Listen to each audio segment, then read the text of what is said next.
লন্ডনের মতো ঝাঁ চকচকে শহরে না থাকার আক্ষেপ আমার কোনোদিনই হয়নি। আমি নিজেকে অনেকটাই লাকি মনে করি যে আমি ইয়র্কশায়ারে থাকি, যাকে এখানকার লোকাল লোকজন গডস ওন কান্ট্রি বা কাউন্টি বলে থাকে, ঠিক যেমন আমাদের দেশে কেরালাকে বলা হয়। আর বলবেই না কেন, এই অঞ্চলের মধ্যেই যেমন আছে ইয়র্কশায়ার ডেলস আর নর্থ ইয়র্ক মোরসের মতো দুটি বিশাল ন্যাশনাল পার্ক, তেমনি আছে সুদূর বিস্তৃত নর্থ সি এর কোস্ট লাইন। তাই ছুটির দিনে আবহাওয়া ভালো থাকলেই বেরিয়ে পড়ি প্রকৃতির সৌন্দর্য উপভোগ করতে।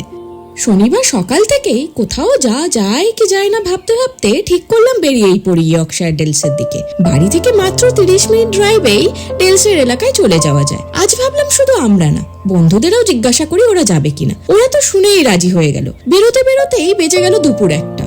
ভেবেছিলাম কেটেলওয়েল বলে এক গ্রামে যাব, কিন্তু রাস্তায় আবার ডিসিশন নিলাম তার আগেই হেবডেন নামক এক গ্রাম থেকে ঘুরে আসি। বেশ অনেকটা সময় কাটানো যাবে। প্রসঙ্গত বলে রাখি, হেবডেন ব্রিজ আর এই হেবডেন দুটি আলাদা জায়গা। প্রথমটা আর একটু দূরে আর অন্যদিকে। গ্রামে পৌঁছানোর পর মনে হলো এখানে টুরিস্টের সংখ্যা বেশ কম। এটা বেশ ভালো লাগলো। না হলে আজকাল একটু নামকরা জায়গায় গেলেই সেই ভিড়ভাড়টা দেখা যায়। বন্ধুরা তো রাস্তায় আস্তে আস্তে ডেলসের সৌন্দর্য দেখে অবাক। আমাদের জন্য নতুন না, তবুও যতবার দেখি ততবার ভালো লাগে। গ্রামটা ঘুরে দেখতে দেখতে একটা সরু বয়ে চলা নদীর কাছে পৌঁছালাম। তারপরে যেটা করলাম সেটা অনেক দিন পর করতে পেরে প্রাণ জুড়িয়ে গেল। কি করলাম সেটা নেক্সট ভিডিওতে বলবো।